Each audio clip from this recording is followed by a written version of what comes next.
Walang pag-ibig kung walang tiwala, sapagkat ang pagmamahalan ay hindi lamang nakabatay sa mga matatamis na salita o sa mga pangakong binitawan.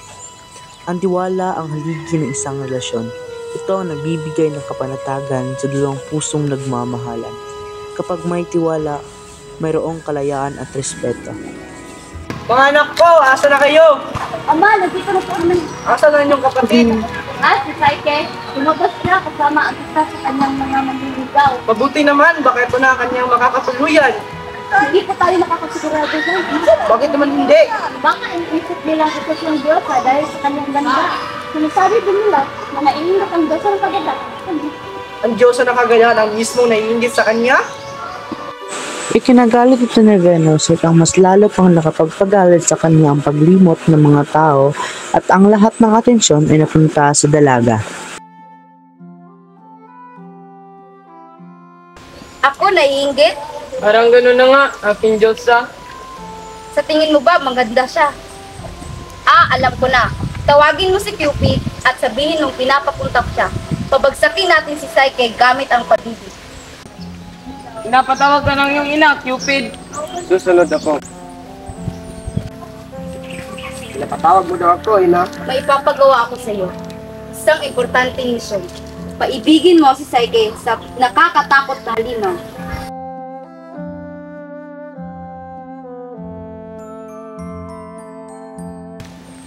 Anong ginagawa mo dito? Nais mo ba mapaibig iyo ang napakagandang prinsesa? Papunta na si Cupid sa palasyo nila Psyche at pagdating niya doon ay nabigani ito sa ganda ni Psyche.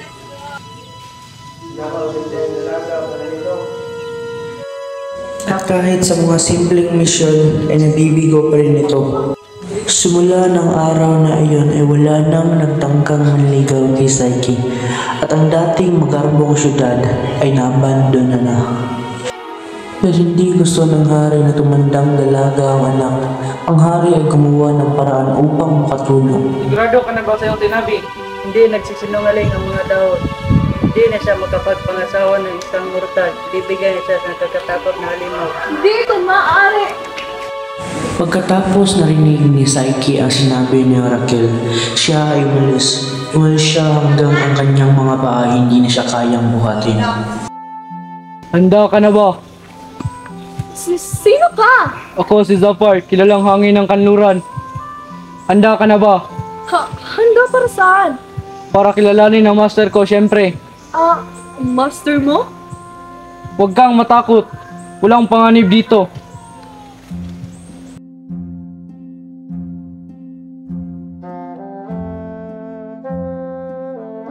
Napakagandang palasyo pala nito.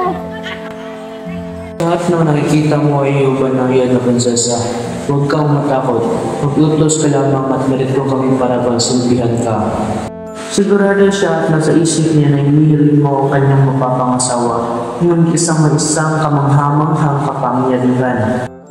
Kapag gumagabi dumarating ito, ang boses nito ang boses ng isang magandang Diyos. Madalas hinihiling niyang manatili ito kasama niya buong araw. Ngunit hindi ito pumapayag.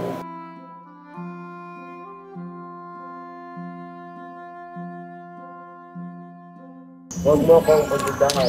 Mahal kong Psyche. Tanging pag-ibig mo lamang ang nilito. Sa maraming araw, kontento si Psyche. Ngunit sa paglipas ng oras, nagsimula na siyang mangungulila sa kanyang mga kapatid at sa kanyang ama. Iniisip niya kung naaalala pa ba siya tulad ng kanyang pag-aalala sa kanila. Isang gabi, nakiusap siya sa kanyang asawa na hayaan siyang bumisita sa kanyang mga kapatid. Nanatiling kang tahimik o hindi tumagli sa kanyang hiling.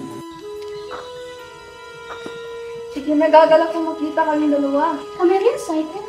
Kala namin meron ng masamang nangyari sa'yo. Huwag kayong mag-alala. Ligtas ako. Napakaganda pala siya pala nito.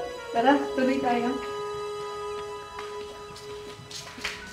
Makalipas ang ilang araw, ang mga kapatid niya ay sila sa magandang kapalaran sa Saike.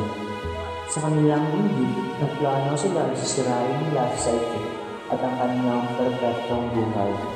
Saike, kapatid, hindi mo ba gusto makita ang itsura ng iyong asawa? Siyempre, gusto ko. Ngunit, nire-respeto ko ang kanyang hiling. Mabait at mapagmahal siya, asawa. Paano ka nakakasigurado dyan? Malay mo, asawa mo ay isang kalbot. Na pinapataba ka lang para kainin. Hindi. Nagkakamali kayo. Kung gano'n, patunayan mo, tama ka at kalitan. Dali mo ipaglabara at balo siya habang natutulog. Ikaw mismo ang tumingin. Dali mo ikaw.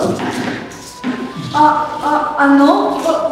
Bakit? Kasi kung tama ka, kakakilala mo sa kanya. Hindi mo na ito kailangan. Subalit kung tama ang aming pagkakakilala, gamitin mo yan at lahat ng kanyang pagmamayari ay mapapasiyo. Pag-isipan mo ang Lumipas ang mga araw at habang mas sumisid ni Saike ang sinabi ng kanyang mga kapatid, parang mas nagkakaroon ito ng linaw.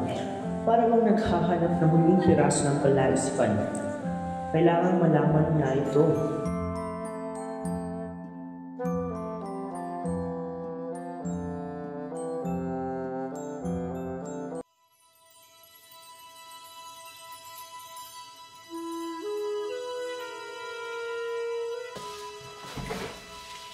Oh, Saike, bakit mo ako pinagdadaan? Hindi mabuhay ang pag-ibig kung wala ang magtitiwala. Hinanap ni Saike ang kanyang mapagmahal na asawa ng ilang araw. Ngunit hindi niya ito makita. Sawi ang puso at nahihiya. Kaya siya ipang nag-isip na makakatulong sa kanya, hindi sa Venus mismo. Naparito ako para hanapin ang aking asawa, ang iyong anak. Bakit ka naghahanap ng mga bagay na hindi naman mapapa sa iyo? Mahal ko siya. Mahal? Ano bang alam mo sa pagmamahal? Dahil kung wala siya, wala akong ibang gusto. Wala akong nararamdaman. At wala akong silbi. Talagang isa kang hangal na munting babae na di kaya mag-isip para sa sarili mo. Tama ka, hindi na pala ako pumunta. Sandali! Ang tanging paraan upang makita mo ang iyong tunay na pag-ibig ay sa pamamagitan ng pagsunod at serbisyo. Serbisyo? Tatlong serbisyo. Tatlong simpleng serbisyo. Kakausapin ko ang aking anak sa ngalan mo. Ano ang gagawin ko? Upang maging karapat-dapat sa tunay na pag-ibig, kailangan ng isa ay masipag. Kaya naman, kailangan mong ihiwalay yan sa malinis na tinatambak. Ano? Kahit pagtrabaho pa ako sa buong buhay ko, hindi ko ito matatapos. Kung ganon, kailangan mong patunayan sa akin at sa iyong asawa kung gaano ka kamaparaan. Habang umiiyak si Saike, napansin ni Saike ang maliliit na puso ng mga butil na gumagalaw sa palibot niya. Mga langgam, isang hukbo ng mga langgam ang lumabas mula sa sahig at nagsimulang ayusin ang mga butil. Sa buong araw, si Saike at ang kanyang mga munting hukbo ay trabaho ng magkasama upang makumpleto ang posibleng gawain. Madayang babae! Nagustuhan niyo po ba? Nagustuhan? Imposible ito! Sabi ni Venom sa kanyang sarili. Ito ay gawa ng anak ko at hindi sa iyo. Ngunit walang dapat ikabahala. Magiging isang alaala ka na lang sa kanya. Magpahinga ka muna.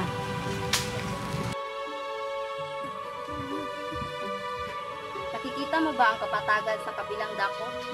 Opo, diyan nakatira ang mga gintong tupa. Upang maging karapat-dapat sa tunay na pag-ibig, ang isa ay dapat matapang. Ang susunod mong gawain ay kailangan mo akong dalhan ng isang bugkos ng gintong balahibo mula sa kada isa sa kanila.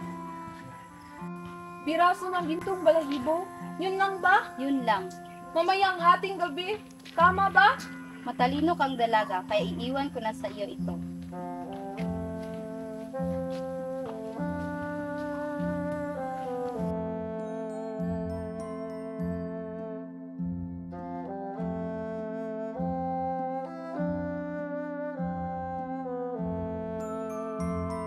Mag-ingat ka, banayad na Psyche. Hindi nulmar ang mga tupang iyon. Kita ko yon. Habang tirik ang sikat ng araw, mabangis ito tulad ng lobo. Ngunit kapag nagsimula ng lumubog ang araw, namamahinga na sila at nananaginip. Kaya maaari ka nang kumuha ng bugkos ng gintong balahibo.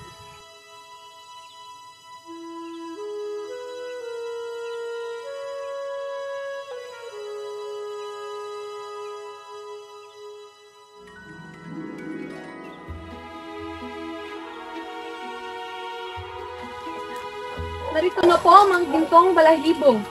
Walang mortal ang makakagawa nito. Tingnan natin kung handa ka na ba talaga para sa susunod na gawain. Kaharapin ko kahit kamatayan para sa taong minamahal ko. At iyon ang iyong gagawin. Kunin mo ito at tumakbay ka sa lupain ng mga patay. At hilingin mo kay Proserpina na ilagay ang ilang ganda sa kahon na iyan at ibalik ito sa akin. Proserpina? Ang rina ng mga patay? Sige na, bilisan mo. Sandali, Psyche. Kung dalaan ka sa pasukan na yan, mamamatay ka. Kung haharapin ko ang kamatayan upang makita ang mukha ng aking mahal, ay gagawin ko ito. Hindi na kailangan. Meron bang ibang paraan? Ibang paraan? Oo. Ilagay mo ang kahon malapit sa pasukan. Ako na ang bahala kay Proserpina na lagyan ito ng kanyang ganda at ibalik ito sa iyo. Bakit mo ito ginagawa? Para hindi ka magdusa tulad ng kapalaran ko. Paano mo ito napuno ng mabilis? Marami kang mga tanong na sa naming napakahirap sagutin. Dalhin mo ang kahon kay Venus, ngunit ingatan mo itong hindi ito mabuksan. Humayo ka. Salamat! Mula sa akin at sa aking asawa. Sa kabila ng kanyang pagpipigil, hindi matiis si Psyche na tingnan kung ano ang laman ng kahon. At dahil nga roon ay nakatulog siya hanggang sa matagpuan siya ni Cupid. Hindi ako iniwan ng pag-ibig. Paano ko magagawa yun? Nagsama tayo ng pag-ibig. Wala makapaghihiwalay sa atin.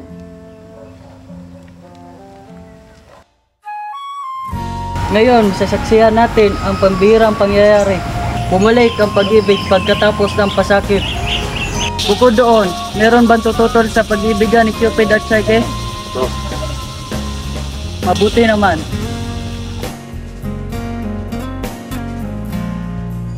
At kaya naman, nagsama si Psyche at Cupid sa buhay ng walang hanggang kasiyahan. Ang pag-ibig tulad ng nakita niya ay kakaiba at hindi kasing tulad ng buhay natin. At doon nagtatapos ang kwento ni Cupid at Psyche.